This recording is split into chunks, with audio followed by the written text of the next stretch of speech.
Okay, guys, welcome back to Let's Get Freaky podcast. I am super excited. I have got a fantastic guest for us on tonight. We have got writer, producer, director, actor Joseph Granda with us tonight. How are you, brother? Thank you so much for being here, man. Yeah, my pleasure. I'm great. Thanks for having me. Did I miss Really, anything else? Did I miss anything out there when I was I going know, through the husband, list? father, That's important as well. Yeah, very important. four. Awesome stuff, man. I've been so excited to have you on the podcast. I really have. And we were scheduled for earlier in the year, but I got sick around the time that we were supposed to record. I had an infection in my back, which Hmm. wiped me out. It really did. Apparently, it was an ingrown hair. Maybe that's too much Oh, information, but that is what happened. But I got an infection, and I hate having to cancel. I really did because I was so pumped to have you on the show. But yeah, that's okay. you very kindly said no problem. We'll do it. We'll do it later on. But you sent me your awesome movie, which it was such an honor, man. For you to send me that before you'd even released it.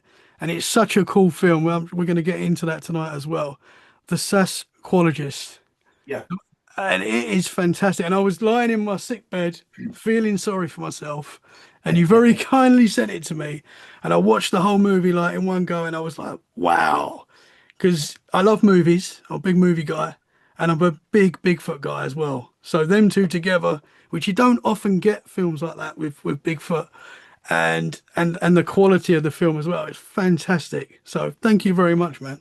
It's not a horror movie No, no. because, when I set out to do this, I didn't know much about Bigfoot, but I had been working with Tony Merkel, uh, and producing some films with him, and we did a Bigfoot movie called Sasquatch and the Missing Man, which tells the story of Wes Germer, who is the host of the Sasquatch Chronicles. And Hmm. so we went there to sort of retell his story. But as far as the Sasqualogist, I got to know the Bigfoot community really well, and I realized that not only are they just great people and sincere, and there's worse things that people can be doing than hiking through the forest looking for Bigfoot. Hmm. In Hmm. today's world, there's a whole lot worse people could be doing. And so I went out as I was researching this whole script and things, and so it was the first time I was going to both write, direct, and star in the movie. So I went and hung out with some squatchers, and as I was developing the story, I would listen to their story of like how they got into Bigfoot and sort of their life and where they came from and how they grew up. And one day I said to the guy I was with, I said, "Do you ever think that really you're just out here looking for your old man?" And he looked at me and he sort of went, "Oh, never thought of that." And so the story is really about how we I'll just use myself as an example. So my father left when I was 10 years old, and when that happens to a young boy, it leaves a tremendous hole, a void, and so which I did. I lived in Hollywood, and there's lots of things I did to fill that void that I never did time for. But so so that was really the genesis of it, and the story is really about an older guy that I play, he's a professor, and he's a very serious squatcher who, as you know, in the Bigfoot community, there's the apers and the woos. Hmm. And he's very much just a scientist. It's an ape, it's an undiscovered hominid, it's a Gigantopithecus or something like that. And then he reluctantly takes this young kid with him who wants to learn the ways of squatching. And the kid is total woo. So they have these clash of theories of what Bigfoot is, and they ultimately have to come together, not so much to solve what it is, but to solve their sort of internal angst. Because there's a moment where you find out that both of these guys had less than stellar fathers, and how that sort of projects itself onto something else in the world, and they both see Sasquatch as this sort of this wild man that's both wild and gentle and seen and unseen, and famous and anonymous. I think those are all things that people long for and relate with today. Yeah. That's awesome. It's such a cool movie, man. And as you say, it's so much more than just Bigfoot. You know, it's these real human characters that we have. It's so and it's sad. You know, there's sad moments in it where you're like, you feel sorry for your character. But if you're a Bigfoot fan and you're big on like the Bigfoot topic, you're gonna love this movie because it's got all like the Bigfoot terms, as you say, Yeah, the fact that there's the woo and the flesh and blood. Obviously, there's a yeah, massive divide in the Bigfoot community, which I never really understand. I never really understood that argument because, yeah, you know, and it's a very funny movie too. And yes, and so far this year, I've been to 10. I've shown it at 10 film festivals, and it won three Best Picture awards, including Best Comedy in North Carolina. So that was good. wow. Oh, congrats, man. It is funny as well. It's got everything. It really has. And if Yeah, you, and the music is great too. It's from a band out of Michigan, and they're called Streaking in Tongues. okay, awesome, Yeah, man. really And cool band. it's visually beautiful as well. So where like your home is set, it's like, man, that is like my dream home Yeah, in that dome. in the dome in the middle of the wilderness, like right on the Yeah, doorstep of the Sasquatch world. I mean, yeah, oh, that's my property. That oh, that dome in that area. Yeah, that you own that. yeah. I don't live there. I Oh, mean, we visit there. I live in suburbia here in Colorado, but oh, bro, I'd be there a lot. yeah, but Beautiful. we shot the whole movie, in a bunch of small towns here in Colorado. Oh, wow. Well, as I say, visually beautiful movie as well. Is the film out now? Is it released for Not people? yet, no. The sad thing about movies is that once you get to the point to release it, you have to have each team has a lawyer that they haggle back and forth about stuff. So I'm pretty sure it's going to be out by the end of the year, and I'll let you know. Maybe you can plug it again to your audience. But if they Absolutely. want to watch the trailer, they can simply go to my website, josephgranda.com. That's Joseph, Granda.com, or they could go to the Sasqualogist.com. So, some people have a hard time spelling that, so I'll just send them Yeah. to my website. But the trailer's right there, and that'll lead you to the main page, and you can send me an email so you can be updated on when it's going to come out. I've also been Awesome. taking the movie and showing it at campsites and an outdoor screen around Wyoming, Montana, and here in Colorado. Oh, that would be cool, man. That would be cool. That's like where people watch the Jaws in the sea. You know, when they're on the paddle boats watching Jaws, right in the heart of where the setting is. Oh, that's cool, man. Well, Yeah. I'm so privileged you sent that to me. Generally, thank you so much for letting me watch that. That was like Yeah. so wild. I remember saying to my wife, I was like, I'm watching this movie and it's not even out yet. She's like, wow. Like, yeah, yeah, that's what we do. That's what we do. I've screened it, and everybody from 6-year-olds to 76-year-olds like it because it's family friendly. I mean, the word shit is in there, I think, once, but What's wrong today with that's that? Yeah, that's nothing. That's kids' TV it's today. it's for cereal a lot more than that. I'd let my kids watch it, that's for sure. But that's the thing as well. Like, so if you love Bigfoot, you're going to love this movie. But also, you don't have to love Bigfoot to love this movie because, as you say, the characters are very strong and it's real human emotions, you know, and it's funny and yeah, I could. Yeah, if you don't know anything about Sasquatch, by the time the movie's over, you're going to know everything that you would have ever wanted to know. And if you know everything about Sasquatch, what you know is going to either be challenged or confirmed. Yes, yeah, absolutely, absolutely. It's really weird because you say you didn't know too much about Bigfoot before you wrote this film. But I would have thought you would have been like a full Bigfoot expert. Like watching this film, I thought, oh, I this am guy, now. you are now, yeah.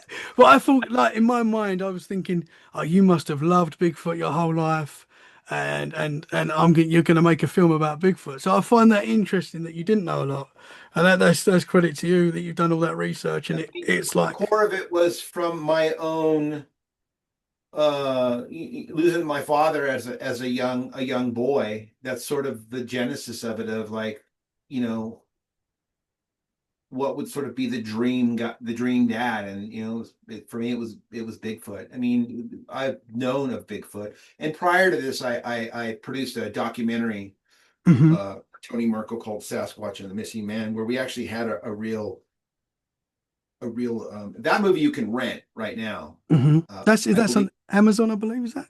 No, I think it's is it Amazon? No, I think you can only rent it right now at merkelfilms.com. Oh, okay. But yeah, that's a really good documentary that the Bigfoot world really took to also, hmm because it tells the story of Wes Germer, who's the host of the Sasquatch Chronicles, which is a Massive. Yeah. huge. Yeah. That's all I talk about is Sasquatch. Yeah. Yeah. Um, and so yeah, I mean, I met. I know Jeff Meldrum just passed away.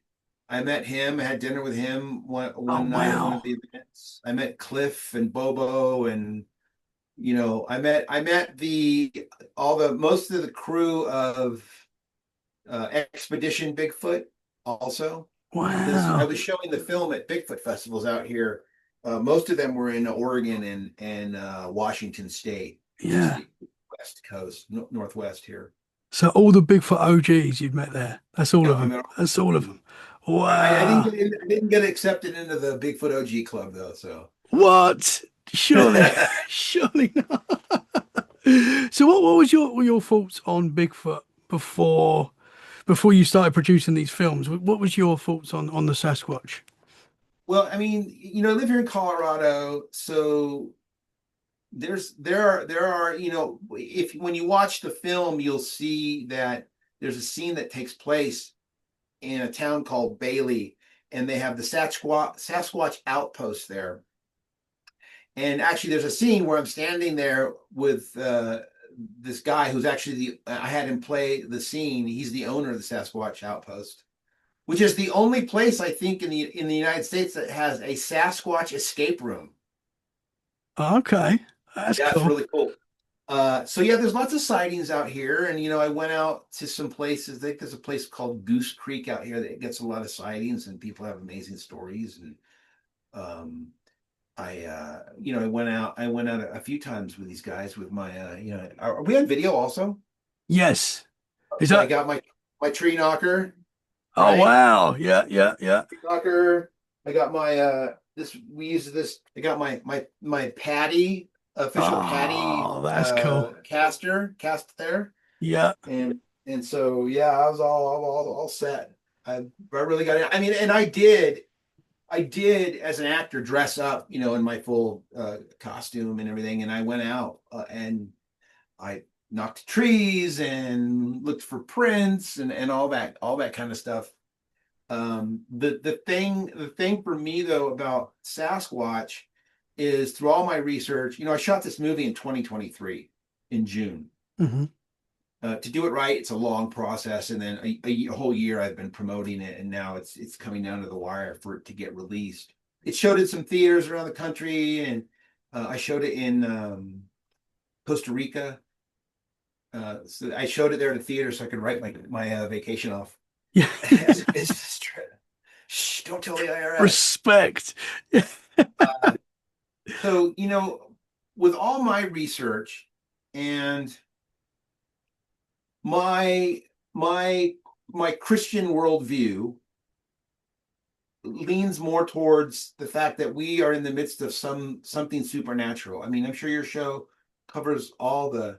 ghosts and goblins and dogman and Absolutely. Bigfoot, So I I came out of all of this producing the other movie and producing, directing, starring in this one with a sense that for me it is something interdimensional. It's something more spiritual, and I think that one of the biggest reasons for that is because no one's ever found one. No one's ever videoed one for anything longer than whatever that 8 seconds of Patterson film is. Hmm. So that's sort of my thought, is that it's something that can take on a material form, which the kid in the movie is woo. So he explains all of his theories about, Yeah. interactions, and he says they're they're bred from the Nephilim who came and did it with women. Yeah. You know? Yeah. Yeah. I'm kind of on that page with the Bigfoot as well. I think there must be some sort of supernatural element going on. They are kind of like ghosts of the forest, they are very much what happens in a haunted house in the forest is what Bigfoot do. It's like Right. the knocks, the glimpse, the shadows. Yeah, it's very much the same kind of thing, but just in the forest, like a ghost of the forest. But so that's where I kind of am as well. And I know Yeah. as we, So with all my research, and I mean, I studied it as if I were a scientist trying to study this of all these angles. And so my what I have come down to is, this is what I believe it is. And I interviewed all kinds of people face to face and hung out with them.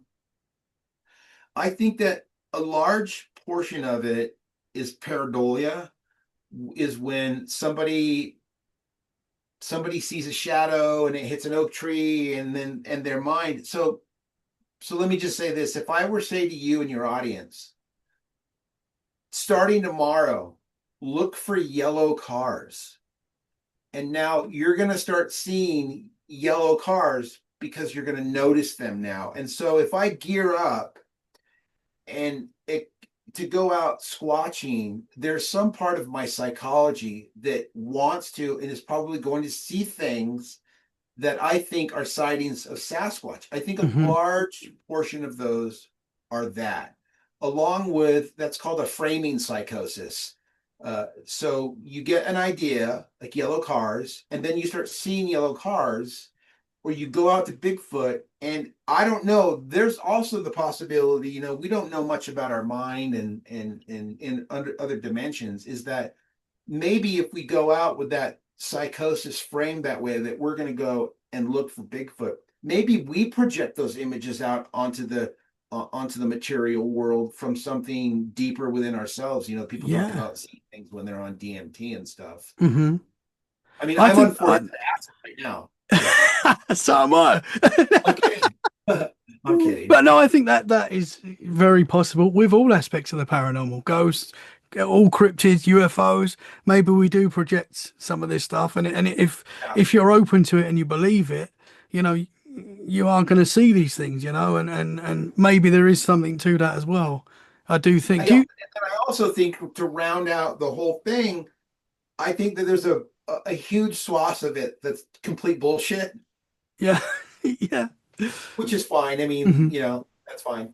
yeah, But I think that there is between 5 and 8% of sightings that cannot be explained. yeah, I'll give absolutely. you an example. There were two scientists out in Oregon, and they were water testers. So they worked for the Environmental Water Agency in Oregon.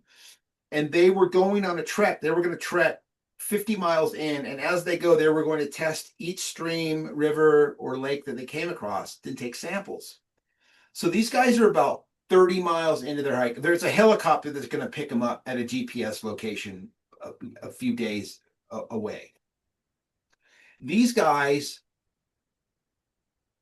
are 30 miles in, and they find footprints. Now, nobody hikes 30 miles into the Pacific Northwest to punk two scientists. But the interesting thing that makes me think about interdimensions and those sorts of things is that there was about ten footprints, and then they just stopped in the middle of nowhere. Hmm. Like it was sort of some sort of Star Trek beam me up Scotty kind of vibe. They're just gone. I thought Yeah, that was amazing. Yeah. yeah, man.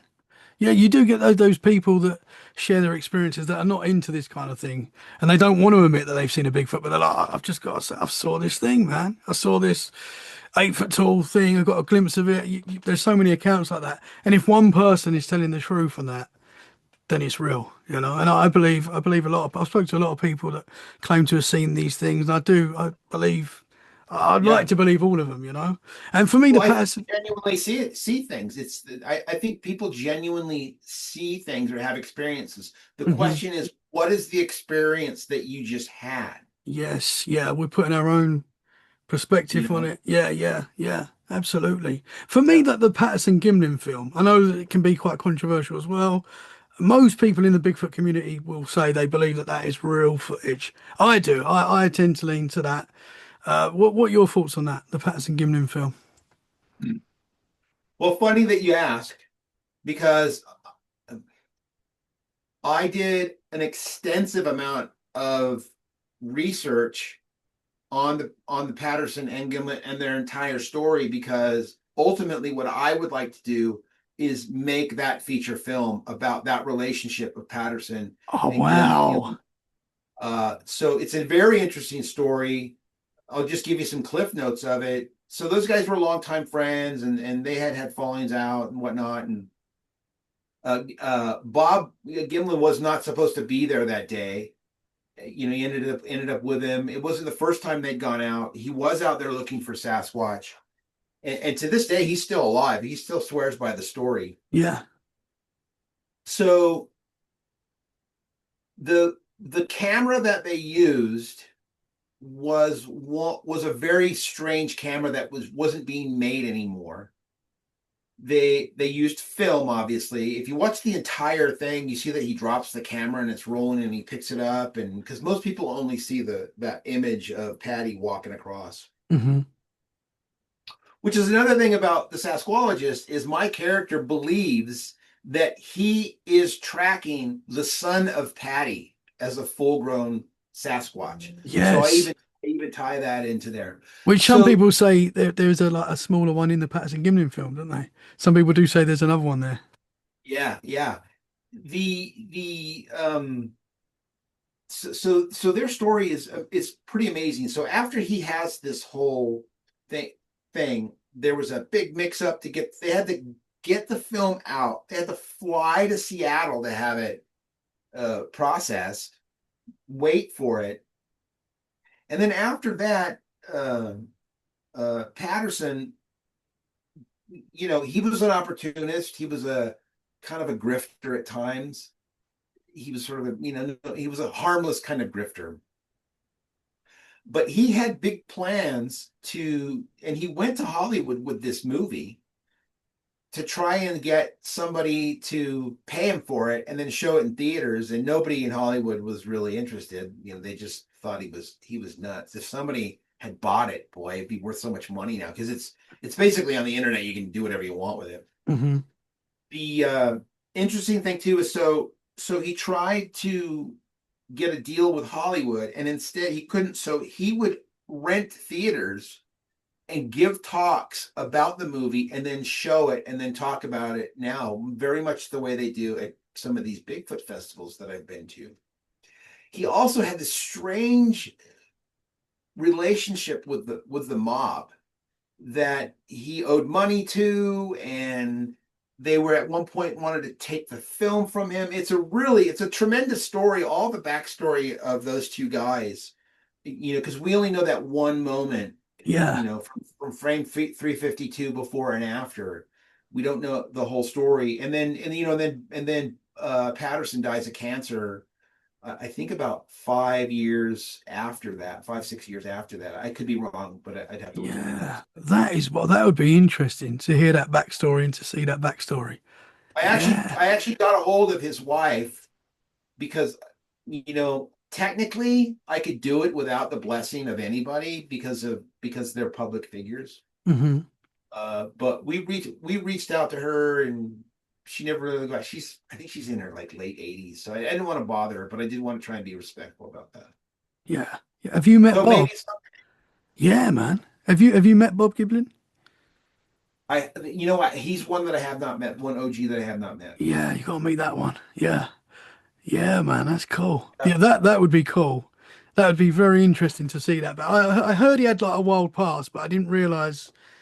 Kind of, Bob Gimlin's kind of like he was kind of like a cowboy. Is that right? And he was yeah, quite yeah, like a cowboy. tough dude, a real tough Hmm. dude. Yeah. Yeah. Yeah, do it, man. That'd be amazing. I mean, I'd love to really, with some real actors and really portray it as a drama. Yeah, Somebody yeah. somebody said that they would if I was talking to some producers and they said that they would fund it if I would make it a comedy because they had deals with comedians. And I Hmm. was like, it's not a comedy. I mean, it would just be terrible. Like I think it's a real serious story. It's a Yeah, historic moment in time. absolutely. I mean, that Patterson, that image of Patty is it's got to be one of the most famous images out there, really. Like, everyone's seen that. Even people that are not even into Bigfoot have seen that. I remember seeing that when I was a kid and being like, "Wow!" The Right. big reason why I got into like Bigfoot stuff because I was like, "Mom, what's that?" And she's like, "That's a Bigfoot." And I'm like, "Is that real?" She's like, "Yeah." I'm like, "Wow, like, that's amazing."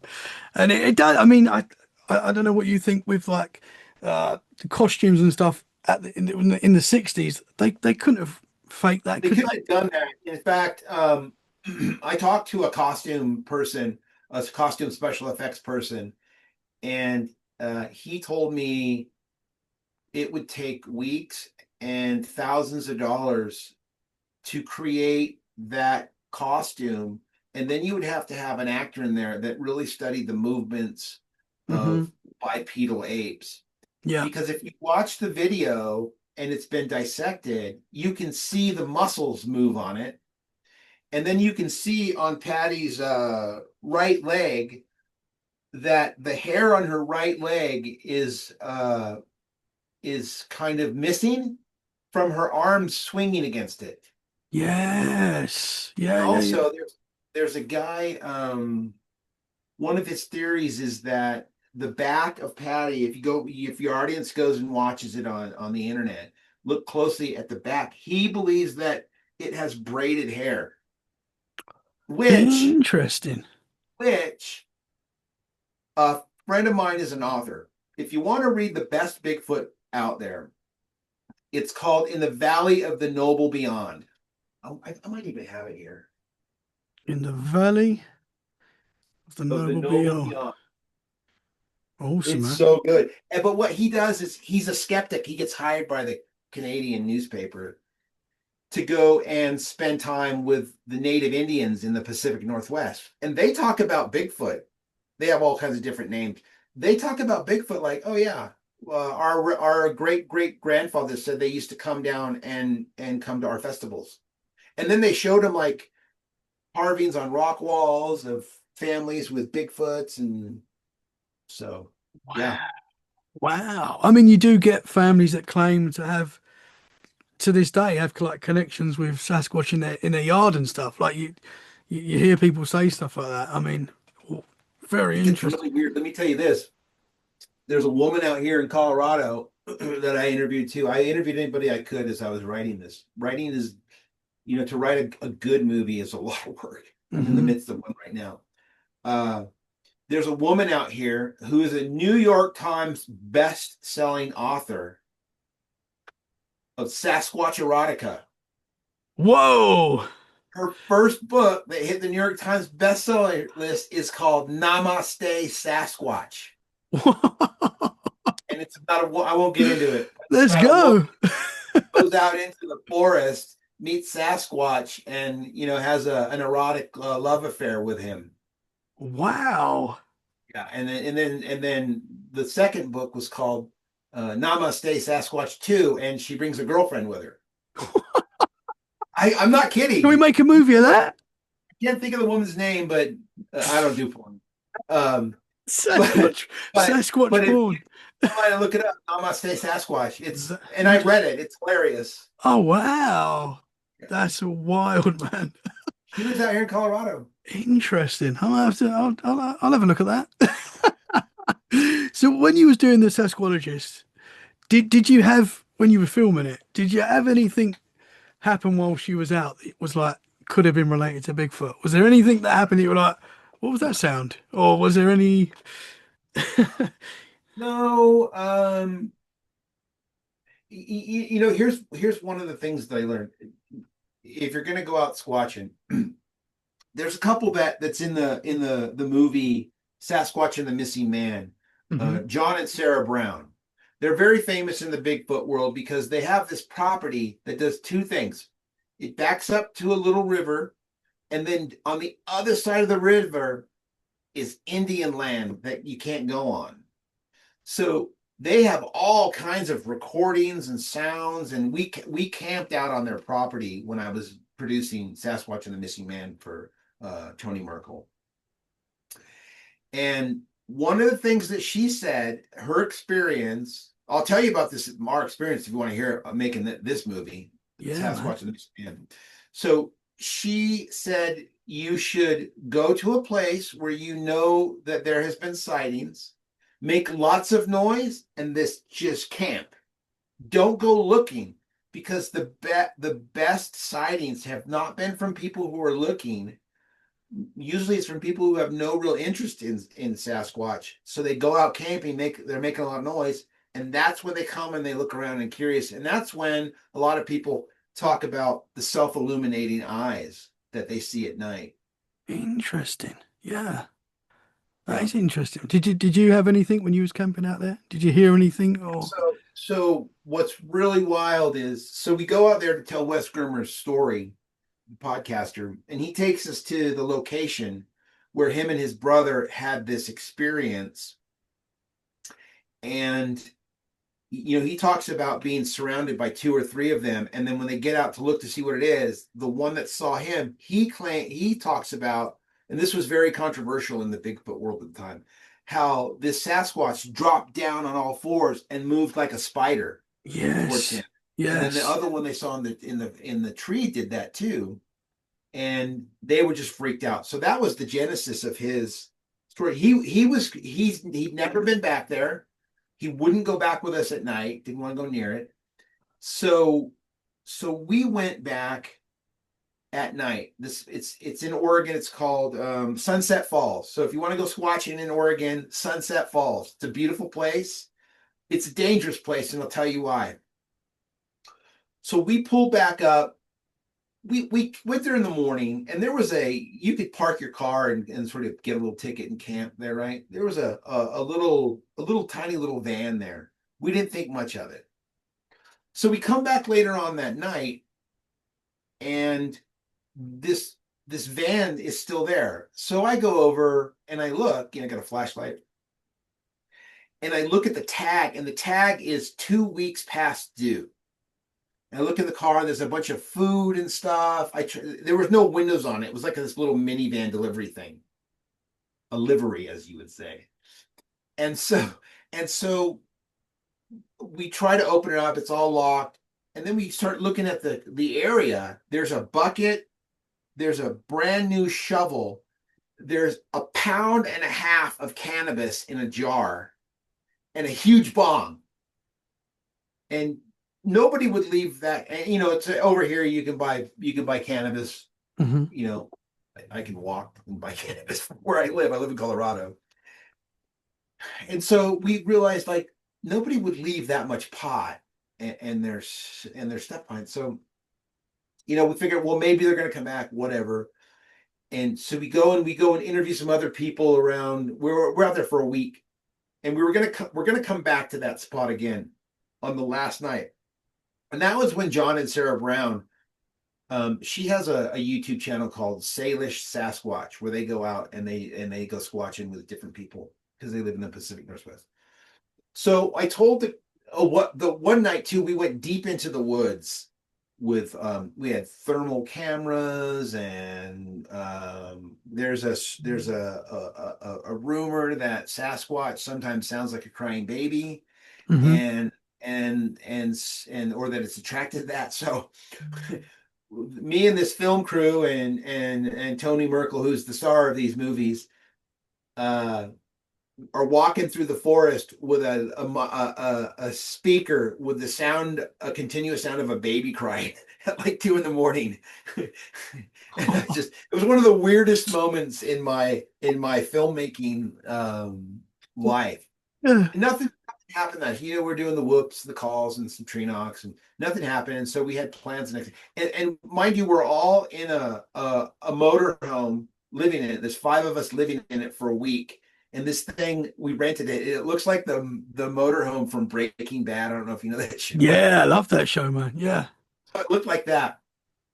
And so we go and we interview some other people. We interviewed another girl who's in the movie who had the same experience. She talks about the spider crawl of this Bigfoot that came near her. Because that was sort of one of the things that we wanted. We'd never really heard that before. And so we wanted to try and get at least more than just Wes's story on it. Hmm. So the last night we're there, we drive back to this spot and it's raining and it's dark and that van is still there. No one's around. The van is still there. None of the pot's been touched. We didn't smoke any of it. Never smoke weed that you find, especially in America. You never know what's in it or on it. You might smoke it in Oregon and wake up in Mexico. So we didn't think much of it. We looked around. It was weird. And this missing guy. I took the license plate down. I reported it to the local sheriff. They said they would come back and look. So we go roaming around a bit. We make lots of noise, and then we just decide to do what Sarah Brown says, and we just sit in the motorhome. It's like 2 a.m, and we all got to get on planes in the morning. Some people at 7, some at 9, some at 11. We're only about an hour from the airport, but so we're sitting there, and we've got these really high-powered microphones sticking out. Now, my crew are all hunters, like certified American game hunters. They're from Tennessee, Texas, Ohio, and Kentucky. So we're sitting in this van, in this motorhome, and we start recording these sounds, these calls. And then we play them back, and they're like, that is not a moose. That's like, and some of these guys were just hired. They weren't squatchers, or they're like, holy shit, what is that? I'm like, that's a squatch, man. And you can Oh, hear it. You can hear it if you watch the film. yeah. And so we listen to that, and it sounds like there's two calling to each other from the valley. And this is a real hot spot, Sunset Falls, Oregon. Real hot spot for Squatch sightings. Wow, man. And so we're all sitting there and doing nothing. And Joel, who's sort of the gung ho guy of the group, he's getting ready to put on a thermal camera, and he's going to go out in the forest by himself. And anyways, and so it's like 2:30 in the morning, and we're sitting around. This is all in the film. This is all in the film, and I'm sitting by the door. So the door to the motorhome is right behind me, and then Tony's here, and the rest of the crew is right over there. And we're sitting there, we're just talking, and we hear this. And I turn and I looked at Tony. I go, did you just knock on the door? He goes, no, I thought that was you. I go, oh no, that wasn't me. And we're talking about what's going on, and we're hearing something out there. And I said, listen, this was my first foray into Bigfoot with serious Bigfoot people. And they hired me too, because I was sort of like, yeah, hocus pocus, whatever. Let's see. And and and I turn to these guys. I go, okay, first off, I think most of this is bullshit, but that was real. We're in the middle of the road. There's no trees around us. Something knocked on the door. Okay. And then we hear a scraping, like a scraping across the side of the motorhome. And Whoa. so me, as the producer, I say, okay, let's gear up. Let's get our cameras. Let's go out. Because listen, there could be bears out there. There could be crackhead meth heads looking for who knows. It's Oregon. That's scarier than Bigfoot. And harder to handle. Yeah, Uh, yeah. Easier to photograph, but harder to handle. Yeah. So we I keep saying so, and I teach acting to kids, and I always make them stop saying so. They'd be so ashamed of me right now. Okay. The uh so I tell them, oh, let's gear up and let's be careful. Safety first. Two things. If we go out into the woods and something's coming at us, don't, and you feel like you're being charged with whatever, don't run to it. walk away from it. And if you do anything for the love of Pete, make sure you film it, right? And so I don't know why. Maybe it's because I was the closest to the door, but I walk out of the door first, okay? And I am immediately hit with a horrible smell of some sort of musky wetness. Now I don't say anything because I'm thinking, okay, is this my imagination? Can my imagination create smells from other things? And is it sense memory of something else? So I don't say anything. I step out, I walk in, it's raining, and the next two guy goes, do you guys smell that? And the next guy goes, that's Squatch, man. That's Squatch. And so we're a little freaked out. We're standing just outside the motorhome, and we're standing in the huddle, and we got brooms because we got cameras. I don't want them to get wet. And I'm standing there, and there's a camera pointing that way and one pointing this way. And I turned this way, and I think it was Ward. He was one of the camera guys with me. And he's a hunter from Ohio. I turned this way, and you hear some rustling up in the bushes. This is all in the movie. It's all filmed. It's the best Bigfoot documentary out there. I can honestly tell you, you know. And the Sasqualogist is the best non-documentary. It's going to be right up there with Boggy Yes, Creek, my friend. So, absolutely. so I'm standing there, and you can't see anything, but there's something about 7 feet up the hill and another 7-10 feet back that's moving. Now, the reason I believe it was something other than just an animal is because, you know, when people say, I was so scared I could have pissed my pants, that was the feeling I had. I didn't piss my pants, just for the record. I shit them. I should have. No, I'm kidding. Um, no. So I, I'm standing there and I have this feeling. I can feel that there's something right up there and it's looking at us. I don't know that it was Bigfoot, but I was having a very typical Sasquatch experience that you always hear about. Hmm. Confirm I didn't see anything, but I had a feeling. I could feel the presence of something there. And the way I describe it is that it was malevolent. Now, you have to know that the word malevolent means that you're in the presence of something that could destroy you, but is choosing not to. Something that's meek. I'm sorry, meek, not malevolent, but meek. It's something that could destroy you, but is choosing not to. And that's the feeling that I had. Then we feel it sort of move away, and we turn the cameras this way into the forest on the other side of the RV.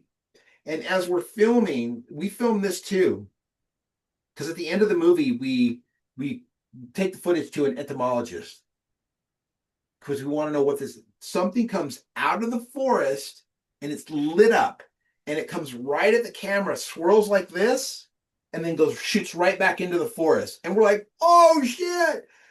And we filmed it. It Oh, doesn't have weight. It was really, really weird. And then that was it. Nothing. It just went quiet. We hung out, we tried to film more, we walked a little bit more, nothing. It was just gone. And we filmed all of it. wow, It was an man. amazing trip.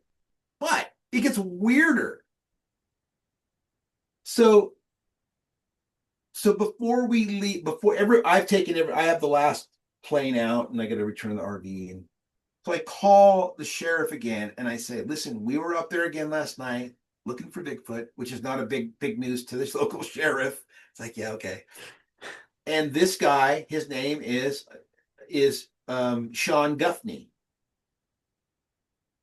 He goes, okay, well, we'll go up there and look into it and whatnot. Tony Merkel is doing a podcast, and he mentions this part of the story like a month later. And he mentions this guy's name, Sean Guffney. This guy's ex-fiance gets a hold of Tony and says he's been missing for a couple of months. How weird is that? Whoa. So because we gave her the license plate, she's like, "Yep, that's his car." He came from Maryland out to Oregon for some kind of a job. Okay. I call the sheriff again. I say, "You might want to talk to this woman." Da, da, da. They hook up. They take a team out there to search, and they find nothing. They find nothing. I don't know how far they searched or whatnot, but they don't find anything.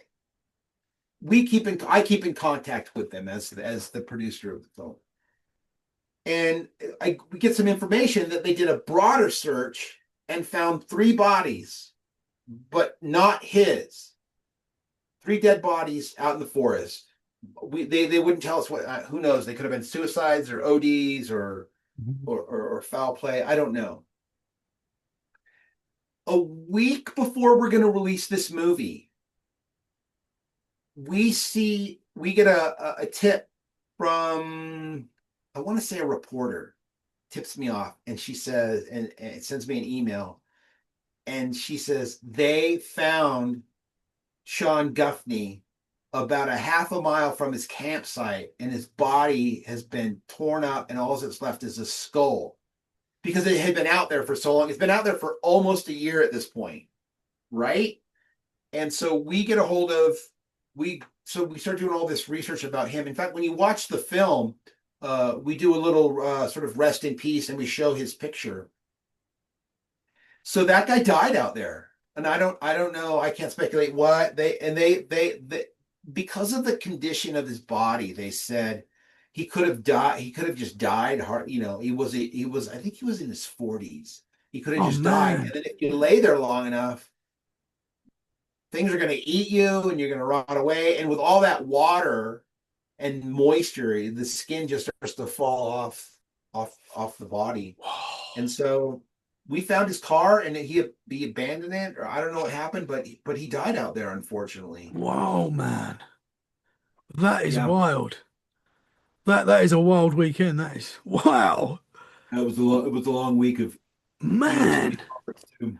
Yeah, Wow. yeah. So, oh, that is wild. So after that experience that night, was you like would you say you was a believer in the Sasquatch at that moment? Was you like I these things was, are out there? yeah, I was, and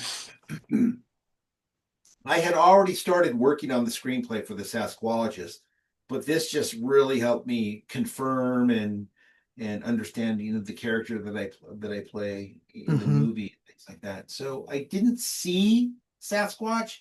I had a very typical experience, but again, we were out there looking for Bigfoot. So, but here's one thing. Here's one thing that you can't make. You can think you see things, you can think you hear things, but you can't think you smell things. Yeah. Yeah. And those guys had all killed moose and deer and bear, and they're like, that is nothing I've ever smelled before. It Yeah. was nasty. And that is what people say when they a lot of the time when these things are nearby, there's this Oh smell yeah. that is like nothing they've ever smelled before. It's terrible. What did the sound of the calls sound like? I know that's quite hard to do, but what were they like?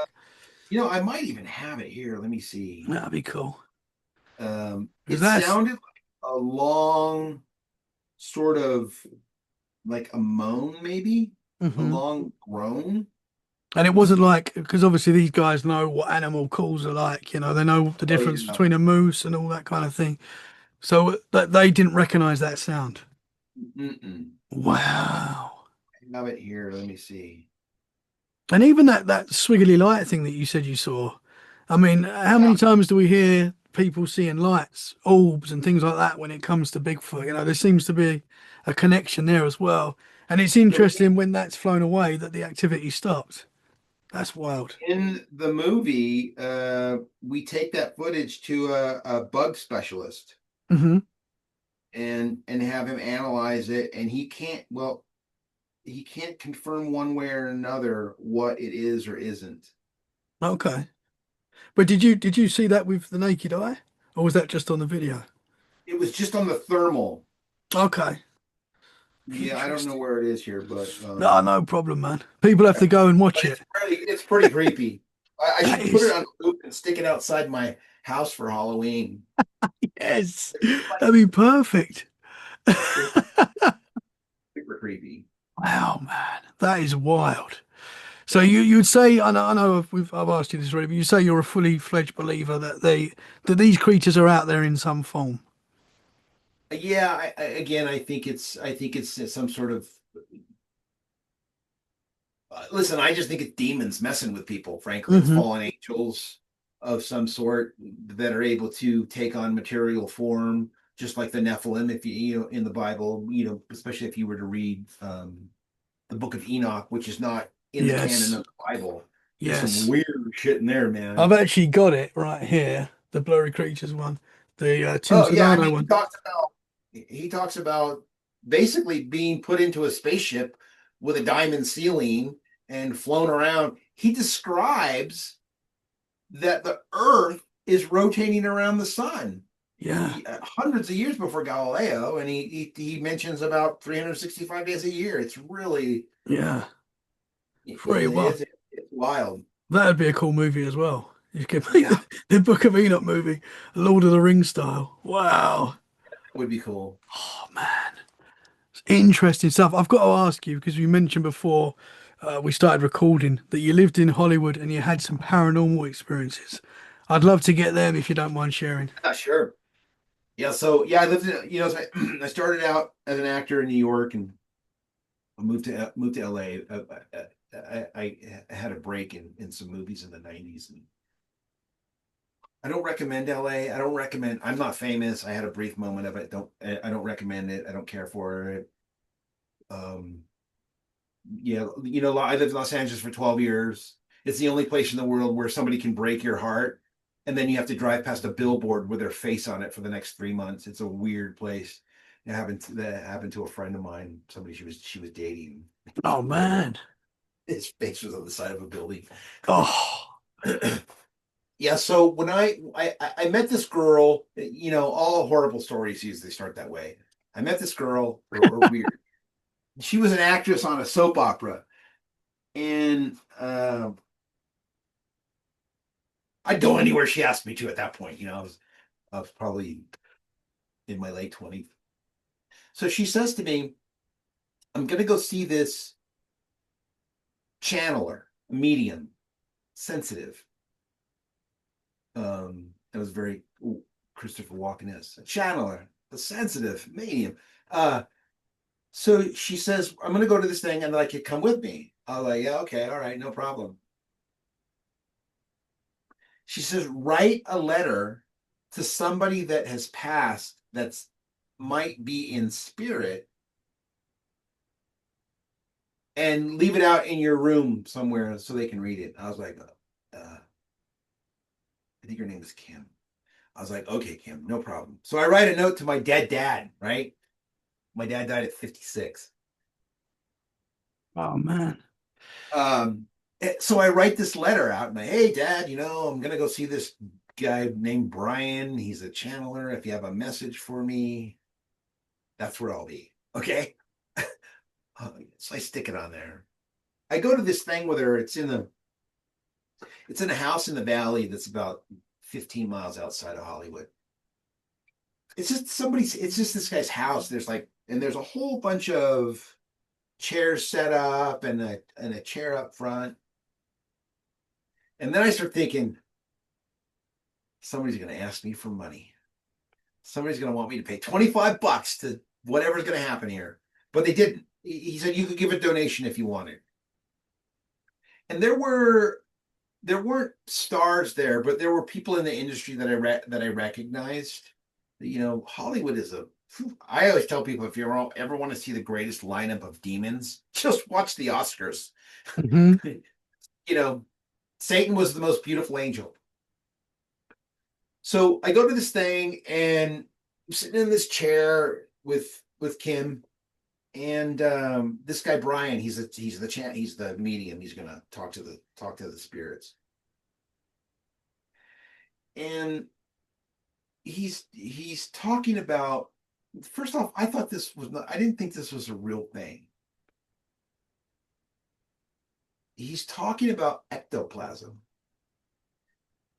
and how spirits can use a person's body to create ectoplasm out of it, and then from the ectoplasm make a voice box and fucking talk to you. Like, sorry, excuse my French, but No, it's cool, man. uh, so I was like, okay, and he hands around these pictures and stuff, right? This is just a big living room.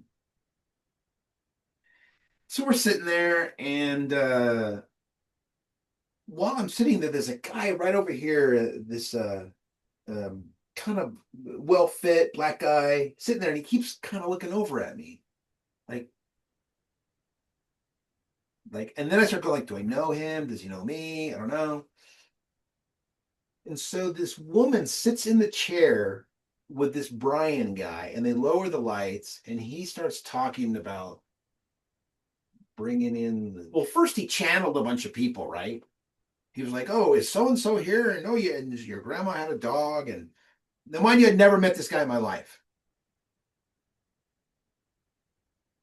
And he's, and people are like, "Oh yeah, that's my dead sister." And speaking of dead people, that's my brother.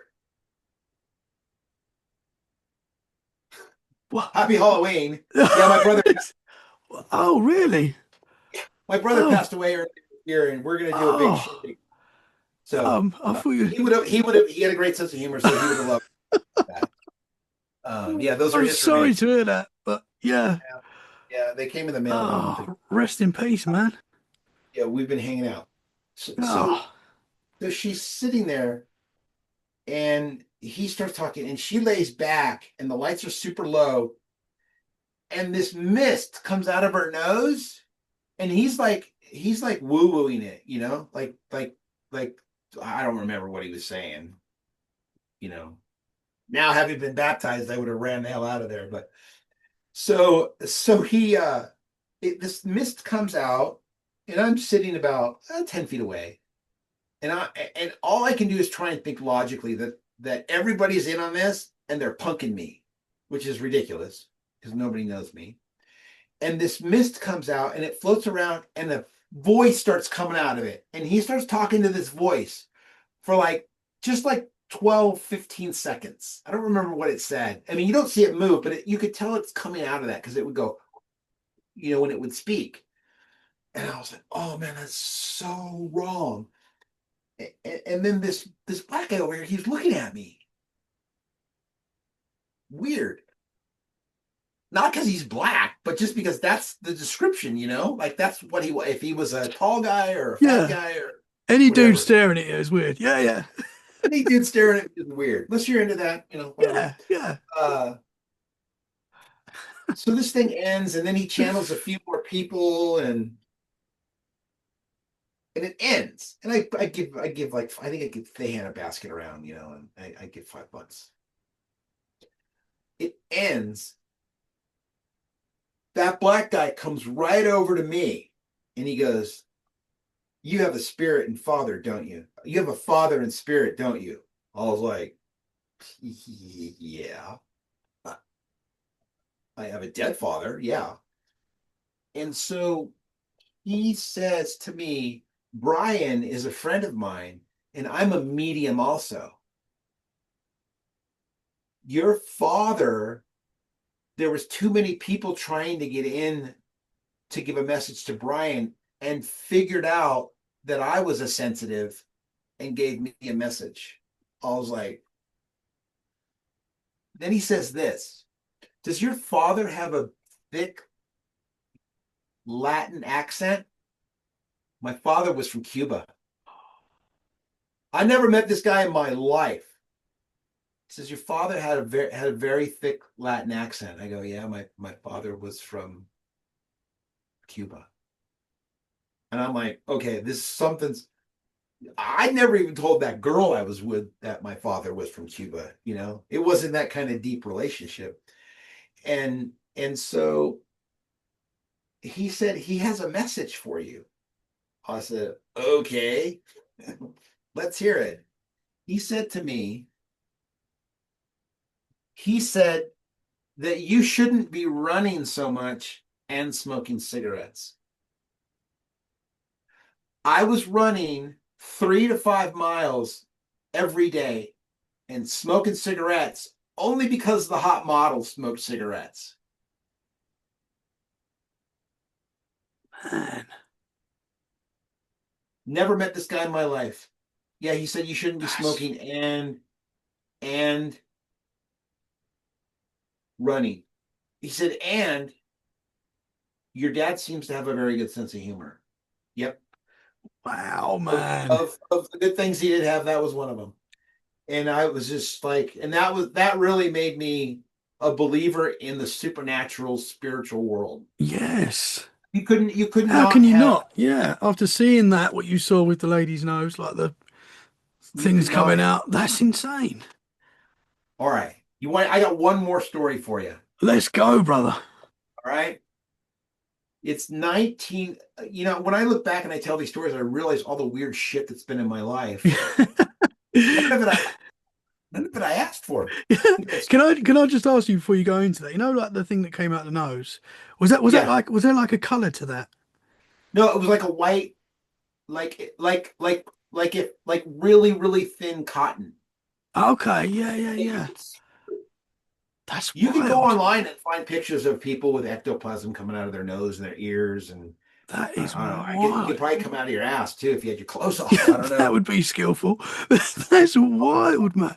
And you World. saw, Yeah, it was right there. I mean, it was like 10 feet away. I was like, but it was wow. all confirmed when that guy. Now, I don't think I'm not interested in messing with that stuff because I think even if you think you're opening a door of light, when you open a door, I think there's darkness that can get in there too. Mm-hmm. Mm-hmm. Yeah, absolutely. Yeah. So here's something that really strange that happened to me. In 1995, I'm living in Los Angeles. I had been in this movie that was kind of a hit called Amongst Friends. And so I start getting work as an actor. I get offered work, which is great. So my agent calls and says, there's a part for you. The director would love to give you this part in this Western. It shoots in Santa Fe, New Mexico, but you got to be there on Monday. This is Friday.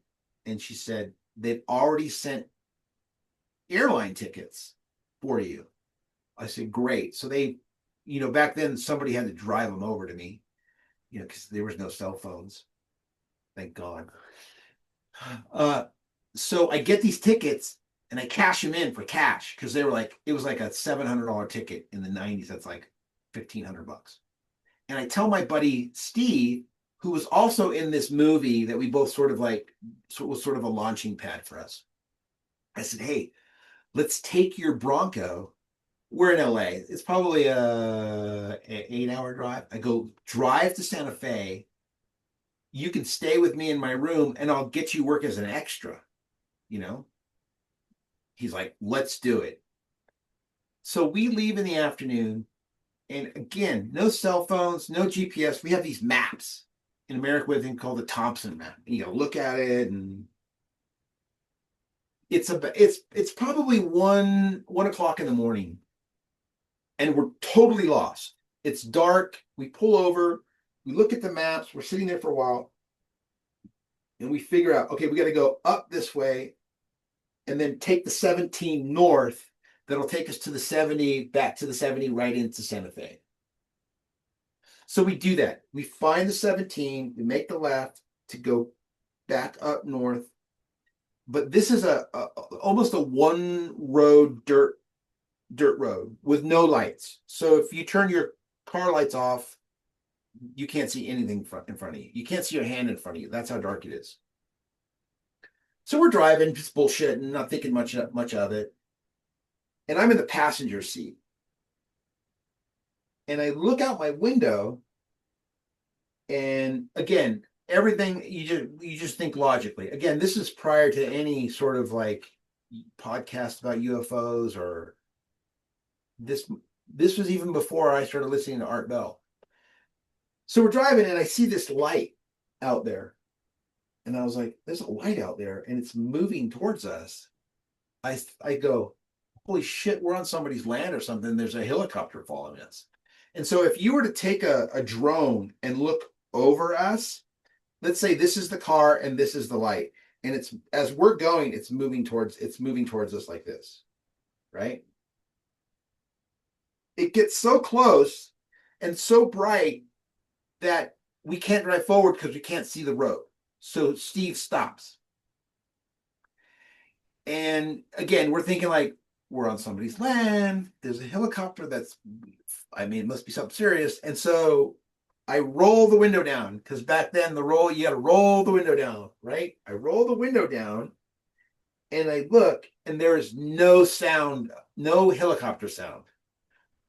The way I described the sound then is the same way I'll tell you now. So we used to carry around pagers when people wanted to get a hold of you, and they would vibrate. So if you took a vibrating pager or something that vibrates that's plastic and put it in a metal bowl and let it bang, that's what it sounded like. Okay. So I look over to Steve and I go, I don't know. I'm rolling the window back up. Dude, I don't know what that is, but we need to get out of here. And so in an instant, the moment he slams on the gas to get out of there, the Bronco, it was a little white Bronco, it jumps forward. And at the same moment that it jumps forward, the light disappears and the whole window on my side shatters into my face into little pieces. Now, only because that happened do I ever tell this story, but that's not where it ends. So we're driving, this thing completely shattered the window out into my face. And Steve goes, oh shit, my window. I'm like, dude, your window? Somebody just shot at me with a shotgun. That's what I think it is. You don't go, something was flying and the force of it leaving, like, you know. So we drive up, we get to the 70, we turn, we drive, I don't know, we probably drive 5 miles and finally find a gas station. We pull into this gas station. We're completely freaked out. We're so freaked out walking around looking at the Bronco that we don't even notice the highway patrol cop. He comes over to us and he goes, because he goes, something's wrong with these guys. He comes over and he goes, are you guys okay? And we're like, blah, blah, blah. It's just a 70 and 17 and this bike. Six, slow down, slow down, slow down, slow down. So I tell him the story I just told you. And he gets his, and we're thinking, shotgun, shotgun. So he goes in and he looks in the car, and there's they shatter into little different pieces like a puzzle. And he goes, if it was a shotgun at that close, you'd have pellets in you, and there would be pellets or BBs in here, and it probably would have gone through both.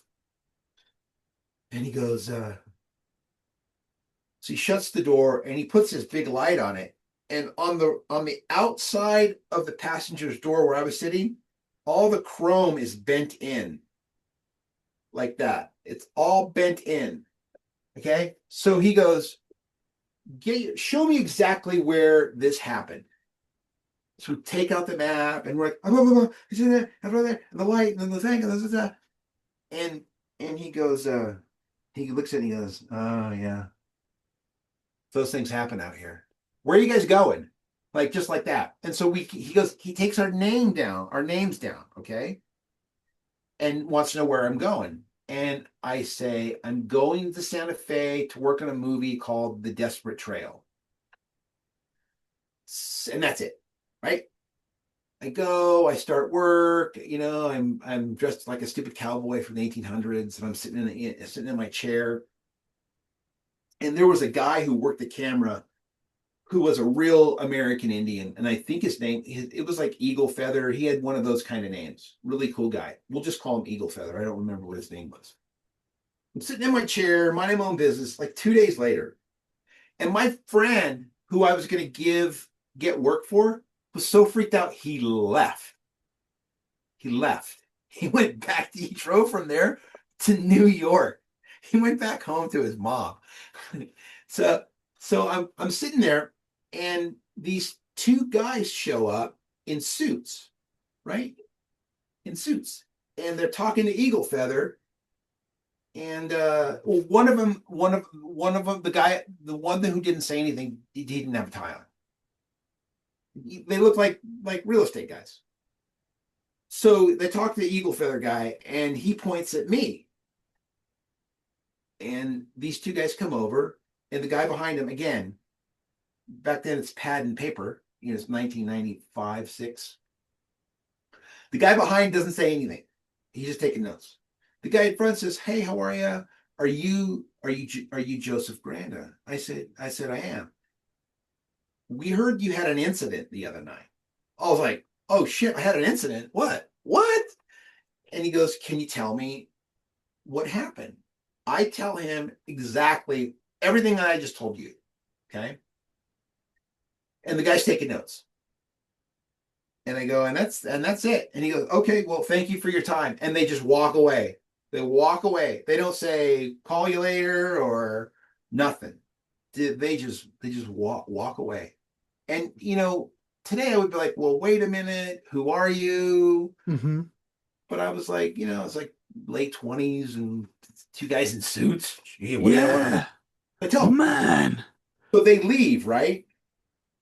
And Eagle Feather comes over and he goes, "Hey, what was that all about?" And so again, I tell him the story that I've just told all of you.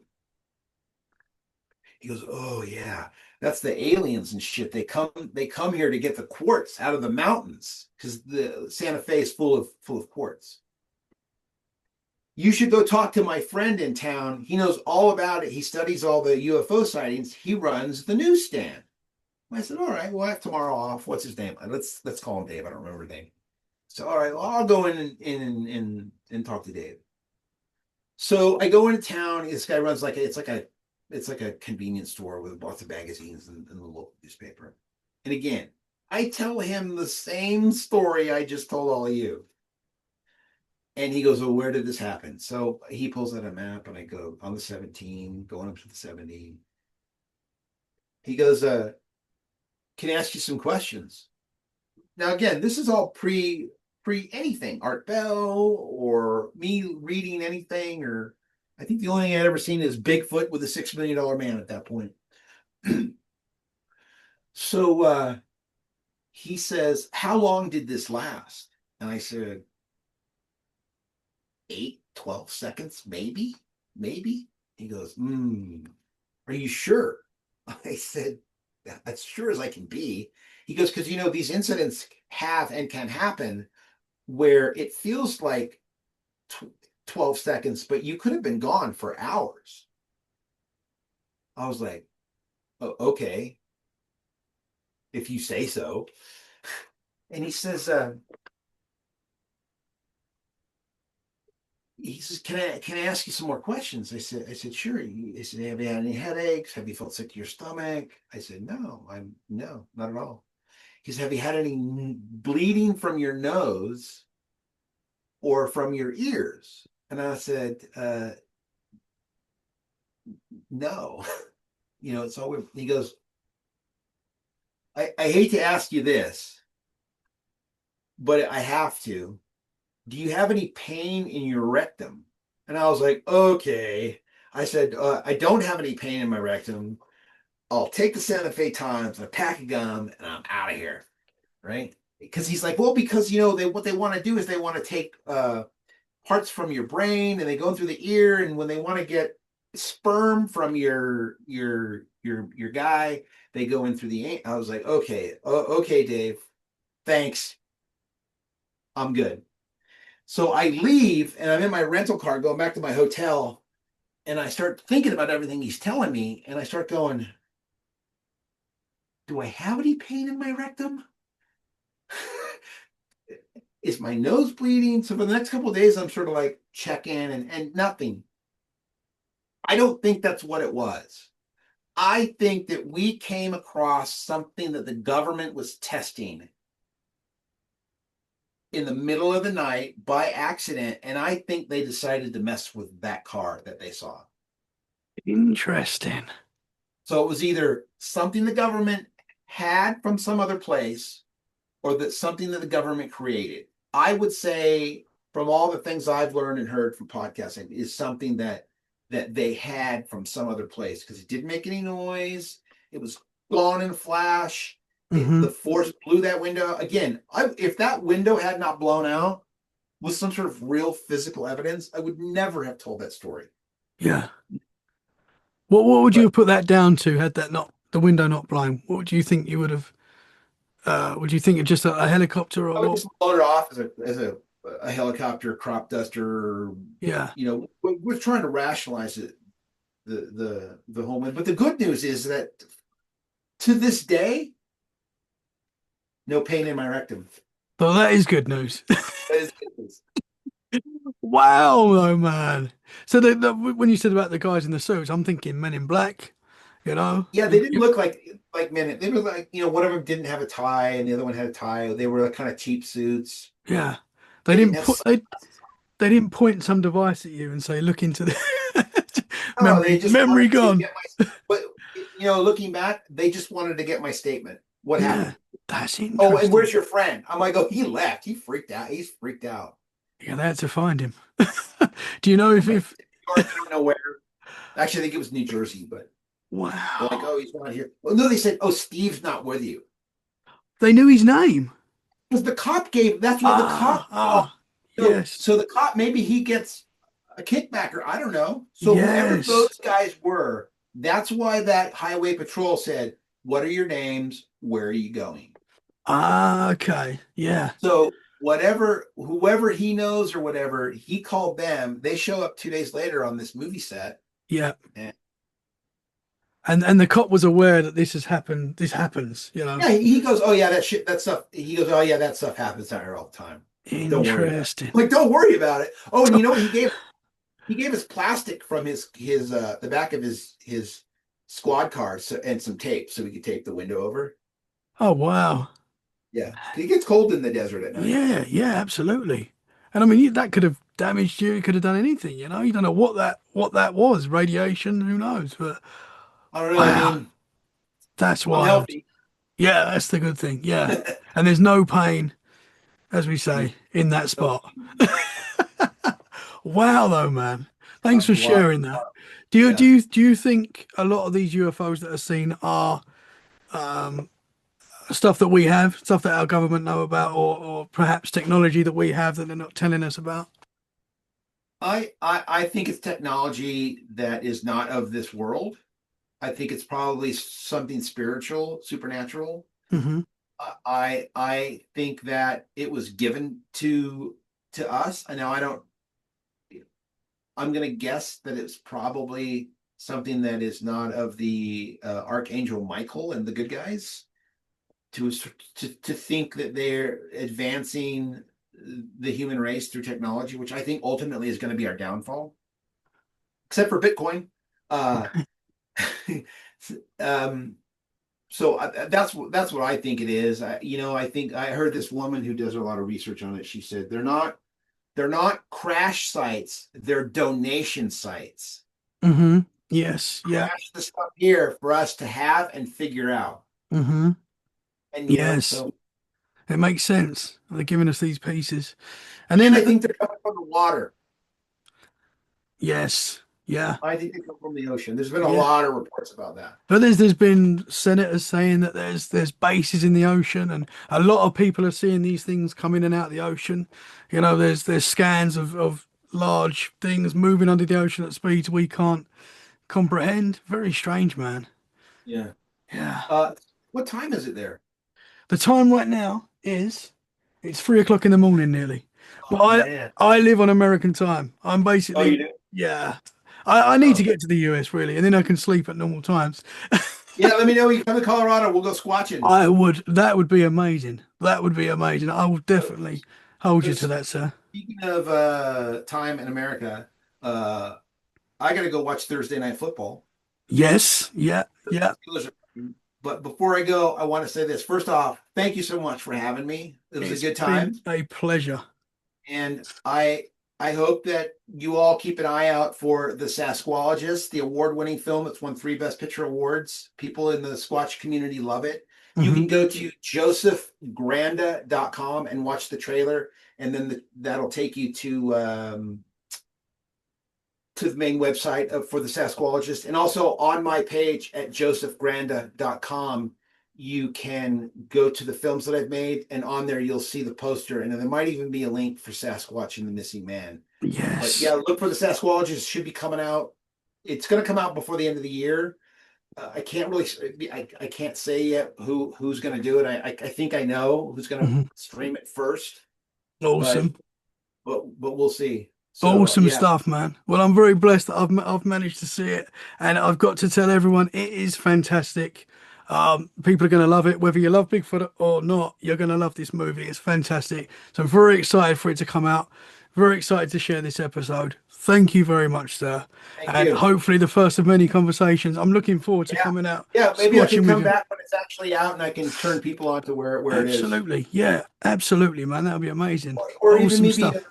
sure we can send you the trailer, you can run it. Yeah, absolutely. Yeah, and I'll put links in the show description right now so people All can right. go now and check out the trailer. Thank you Well, very much, brother. Thank hey, you man, so it was much for great your meeting you. time. Cheers. Great. Cheers. Thank you. It's great meeting you, man. All right. Guys, thank you so much for listening. We hope you've enjoyed this episode. If you have, share it where you can. That is a great way to support the show. And we'll be back very soon for more freaky conversations. In the meantime, stay safe and keep it freaky. Bye for now. Thank you very much, sir. Yeah, thanks. You got a great voice for this. Oh, thank you. I'll take that. Thank you very Oh, much, you sir. do. I appreciate that, man. All right, Thank well, you. let's keep in touch. Absolutely. Let's do it. Thank you very much, sir. Really I enjoyed appreciate that. your time. Thank All right. you. Bye.